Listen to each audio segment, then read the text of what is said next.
Okay, so I've pretty much done everything you're not supposed to do when starting a clothing brand at this point. Like everything that everybody says, don't do this, I did that my first 2 years of starting my clothing brand. And I lost a lot of money and a lot of time because of that. But I gained the experience and now I'm giving it to you guys, so it's all good. However, that being said, we still want to avoid as many of these easy mistakes as we can. And I want to help you do that to the best of my ability. So lock in and let's get started. So throughout the course of this video, I will be debunking a lot of the common misconceptions that are surrounding the clothing brand space. Like you gotta post 3 times a day, you have to copy trending products, you need to find a name, a logo before you start coming up with designs, and that none of that is true.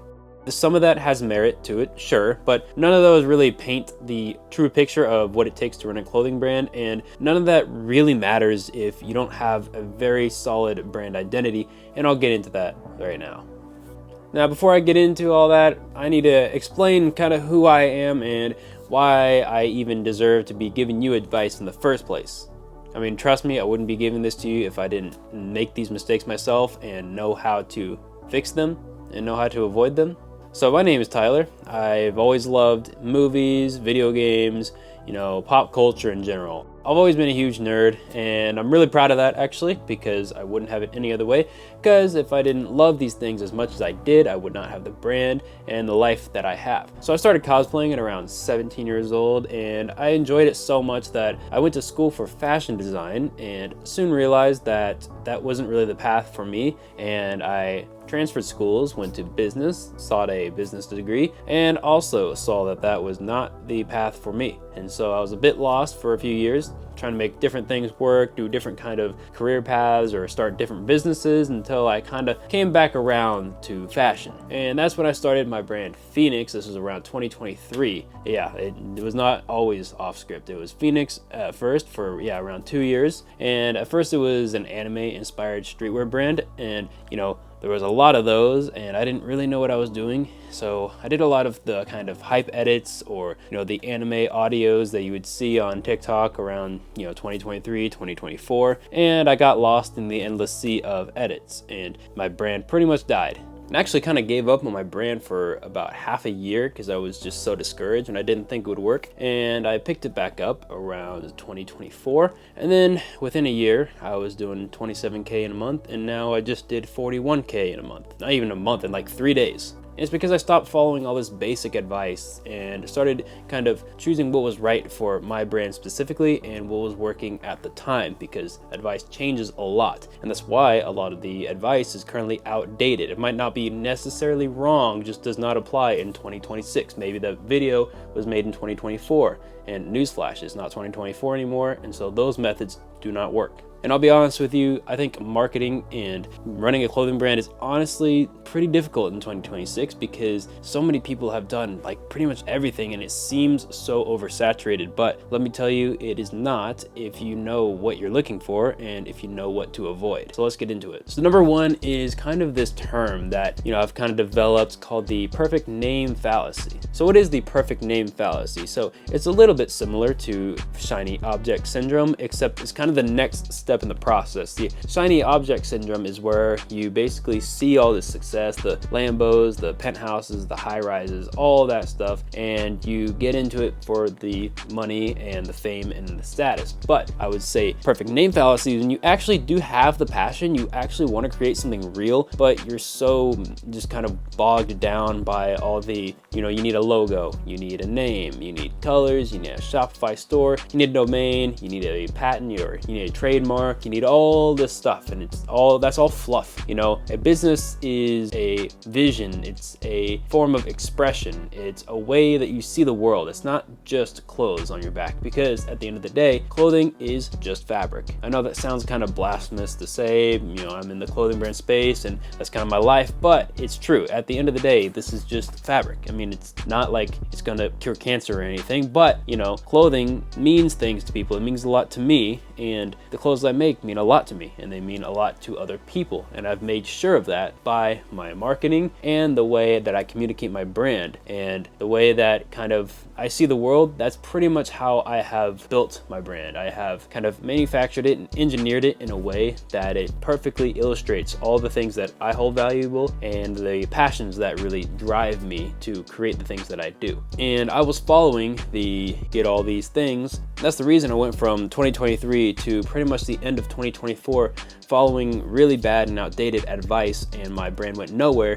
And then late 2024 to late 2025, pretty much everything changed and my brand just completely took off. It's because I stopped listening to this advice over here of you need all these things to start a business before the vision, and started paying attention to the vision itself and why I actually existed, because you need a reason to exist. I have harped on this so much, especially in my last video. You can check that out, but I keep talking about this concept called ikigai, reason for being, and I think that is the absolute most important thing in a clothing brand. If you don't do anything else right, but you have your vision right, people will follow you, because people follow things they believe in. They love following something they believe in. I mean, just look at my brand. My brand is literally built from people who have passion for movies. It wouldn't exist without passion, without movie nerds, without me being a huge nerd for movies and for video games, for anime and for all that. If I wasn't so passionate about that, my brand would not exist, I guarantee you. If I was just kind of like, oh yeah,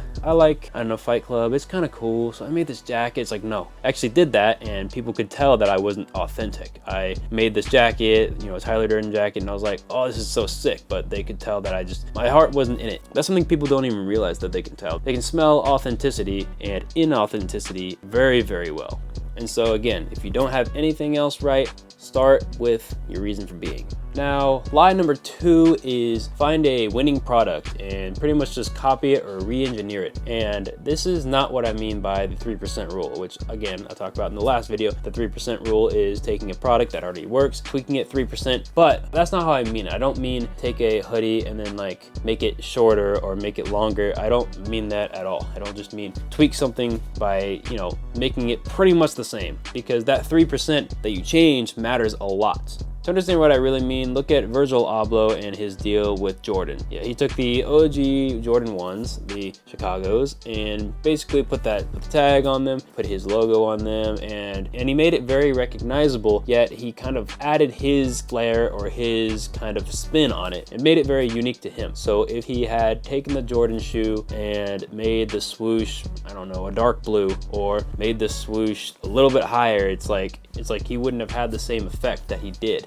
And he tweaked them in a way that showed that, hey, this is my take on the Jordan and this is how I engineered it, and I want you to know that. And people could see that. They could see his trademark quotes, his tag, all that. And it's such a minor change, but it made it so iconic, and it made it one of the most expensive pairs of Jordans of all time. Why? Because it communicated Virgil Abloh's view of the world. So this is kind of how dropshippers or just basic e-commerce brands, mainly on TikTok Shop, operate. That's not how authentic, real brands operate that are beyond just an impulse purchase. You see, the e-commerce brands like Amazon or TikTok Shop or Walmart, they're pretty much just filling a need, right? You're needing jeans. I don't know. You go to the store, you get jeans. That's pretty much the extent of it. There's no, oh, I can't wait to get this specific pair of jeans at Walmart. It's like nobody says that. And that's not what we're trying to do here. We're trying to build something that's exclusive, that lasts, that brings people joy, that really makes people look forward to getting their product. So we're not just gonna basically copy what works or what's trending. Say like baggy jeans, hoodies, jackets, that's kind of the style that's trending, and those may work and you may be making those for your brand, but if you make those because they're trendy, your brand will die. If you make them because it aligns with your brand identity, all roads lead back to Rome. In this case, Rome is identity. Now my brand, for instance, is called Off Script. It is a movie inspired clothing brand. So what do movie characters wear? I decided that the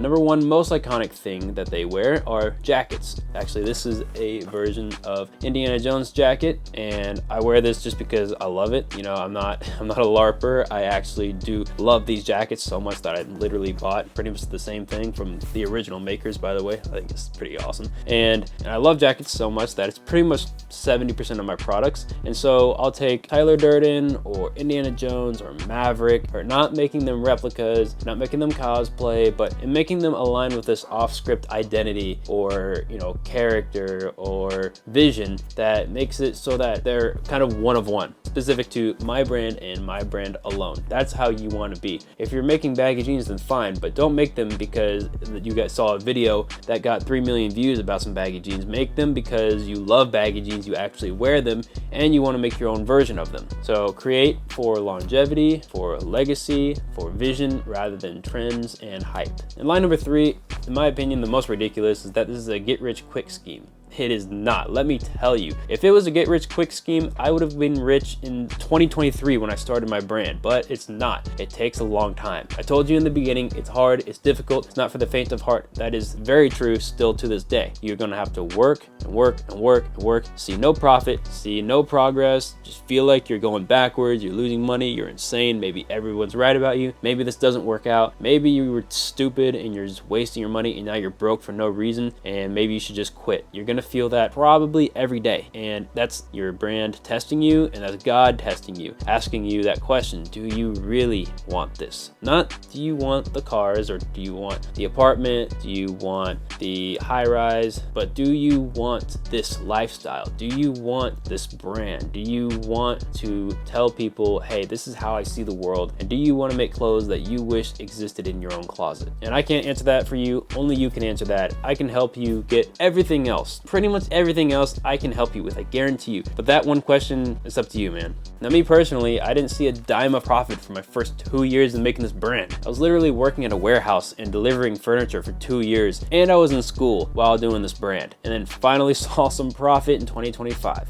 But now, you know, my life has completely changed in ways that I could not even imagine. So it is very difficult, but I think the fact that it is difficult is what makes it so worth it in the long run. So line number 4 is sell to everyone. And for this example, I'm gonna use Hamilton because I love that play. I don't care what y'all have to say about it, I love it. So basically in the play, Alexander Hamilton says to Aaron Burr, the villain of the story, he says, if you stand for nothing, Burr, what'll you fall for? And so throughout the play, you know, Hamilton is very, I'm on this side, I don't like this, I'm on here, I agree with this, I disagree with this, and he was very firmly on this side of the fence. But Burr, he decided, you know, I'm gonna ride the fence. I don't really want to face the consequences of being on this side or this side. I want to kind of ride the fence. And there's a reason that everybody remembers Hamilton and nobody remembers Burr if it weren't for that play. So how does that connect to clothing brands? Well, if you try to appeal to everyone, obviously you're gonna appeal to no one because they don't really know what your brand stands for. If you're like Burr and you ride the fence, you don't want people to say you're lame. You don't want these people over here to say, I hate this brand. This brand's stupid. Why are you even doing this? But if you do that, then you won't have these fans that say, I love it. Because if you have enemies, then you have fans. That is just a fact of life, honestly. I mean, if you don't have any enemies, you're not loud enough. You're not saying anything. You're not being heard by people, because I've had so many people in my comment section saying, this product's dumb. Why are you even doing this? You know, oh, why do you have to make subtle movie costumes? Why don't you just wear the real thing? And I'm like, that's not what the brand's about, but I don't even really entertain that, because I know that even though there's people who hate the brand over here, I know for a fact, I've seen it, that there are people who love the brand over here. And I would not have this over here, the people who love the brand, if I had rode the fence and said, you know what, you're right, I'm gonna I'll just tweak the product and make sure it's like everybody likes it. And it's like, nobody is going to agree on it at the end of the day. There will always be someone who thinks it's dumb. If you tweak it this way, then people over here will think it's stupid. If you tweak it this way, people over here will think it's stupid. You can't make everyone happy. I hope you know that. I mean, I hope you've realized this by now in your life, that you're not going to be able to make everyone happy. So why even try? Be authentic to yourself, do what you want, and basically just be real with people and pick a side. Now, line number 5 is you need to post, you know, at least every day, or 3 times a day, 2 times a day. And what I have found from my personal experience is that this is completely untrue, because yes, it is a good idea to post consistently, but that doesn't mean burn yourself out and make low quality posts for the sake of consistency. So don't sacrifice the quality for the quantity. I will always say quality over quantity. Now, if you have both, then that's great. But if you have to sacrifice the quantity for the quality, then that is very preferable to sacrificing the quality for the quantity. Because if you make, I don't know, 500 posts that are just, are not the greatest, the lighting is bad, the script is bad, it's not captivating, and you know that you can do better, and you post it anyway just because you're like, oh, I have to get all of these videos out, then you're not going to go anywhere. I've seen brands that they'll get millions of views and they'll post like every day, but then they'll have 2,000 followers, versus my personal page, I have less than 100 posts and I have about 140,000 followers. So you want to maximize the amount of quality while keeping the amount of quantity. Now, what I liked to stick to was the 3 posts a week, and I thought that was really attainable until, I kind of got overwhelmed because I had a drop coming up and I just couldn't keep that consistency. So I went down to around 2 videos a day, and I still turned out all right. Nothing bad happened to me. I still pretty much figured it out in the end. So again, if you can do 4, 5, 6 posts a week while maintaining the quality, and you honestly think that your videos are as good as they can be, then by all means, please do that. Please post as much as you want to, as long as you feel you're doing your best.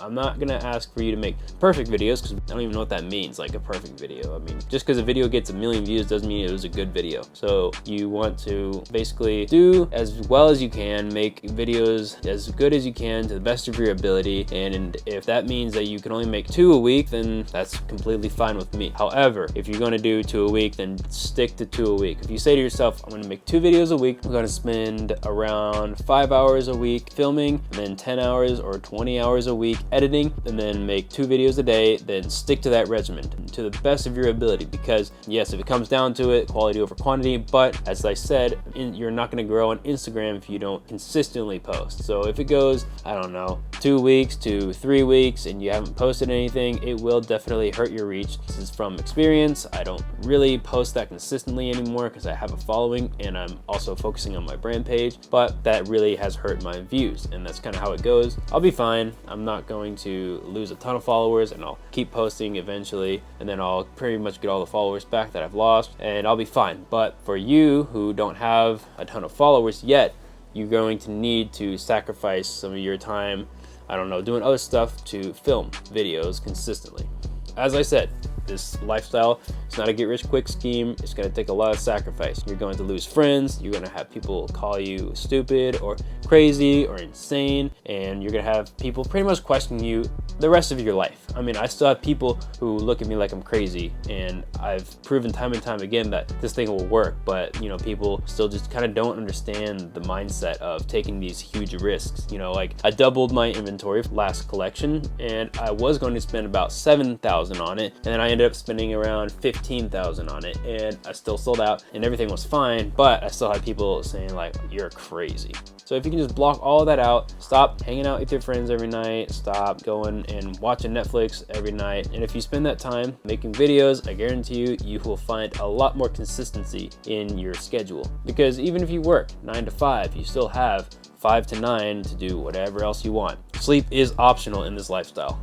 I'll be completely honest. If you don't want to sleep, you feel like you need to get this video out, then probably gonna suck the next day, but so be it. But you need a schedule, you need structure, and you need to stick to that schedule. You need to post consistently, but that doesn't mean sacrifice quality for quantity. So the 6th and final lie is that you are running a business. You need to keep it professional. Now, yes, in the sense that you don't want to, insult anybody or make people feel small or devalued or anything like that. And that's not really what I mean by keep it professional. When people say you need a really clean logo, very simplistic, minimalistic. Listen, we're surrounded by minimalism. We're surrounded by, bland walls, bland buildings, bland art, bland cars, bland everything. Everybody's trying to be minimalistic, and I honestly hate it. And so do a lot of people, especially in 2026 when we've pretty much seen it all. People want that break in the system. People want that glitch in the system. People want that kind of paradox or the video that stops you scrolling because it's not filmed on a professional camera camera, it's filmed on an iPhone, but what the guy's doing is really sick. Case in point, Kanye in the Super Bowl a couple years ago,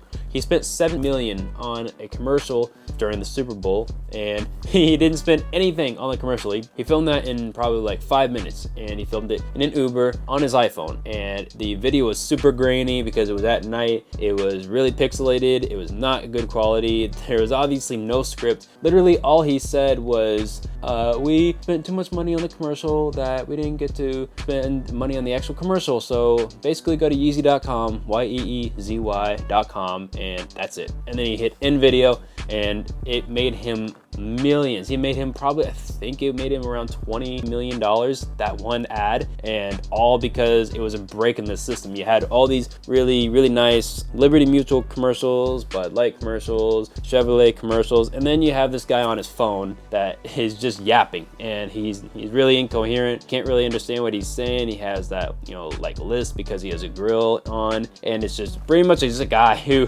basically, it looks like he stole someone's phone and he recorded and it just went out on a commercial. That's what it looks like, and it was so perfectly done. And on top of that, he made everything on his site $20, and that's another break in the system. You see all these luxury brands selling their stuff for thousands of dollars, and then Tyler the Creator or ASAP Rocky, all these fashion icons, their brands, they will sell things for crazy expensive. And then you have Kanye West, probably the most popular artist right now, and his brand, everything's $20. Again, a pattern interrupt. So pretty much Kanye, one of my favorite artists, is a perfect example of this. Love him or hate him, I know he's said some crazy stuff over the years, but he is a perfect example of this pattern break. So again, love him or hate him, he's had crazy success because he did not keep it professional 100% of the time. Those are the 6 most prominent myths that I hear about clothing brands, and it's not that they're all completely wrong. I'm not saying that. It's just a lot of it is outdated, and a lot of it doesn't really tell the whole story, or it's very misleading for young clothing brand owners. So you don't need to go viral, you don't need to copy trends, you don't need to have a super professional brand. You just need to, as I said before, be authentic.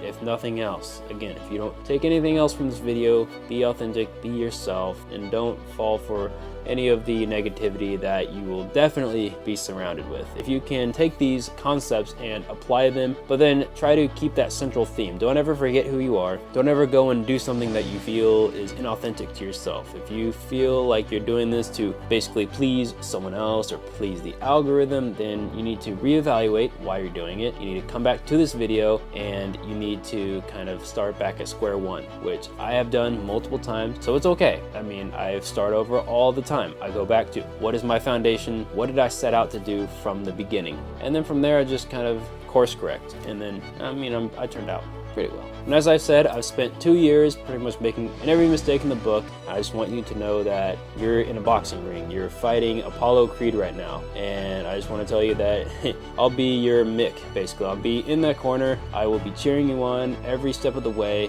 and I've got your back. Stop building the brand you think you need to build, and build the brand that you know you need to build.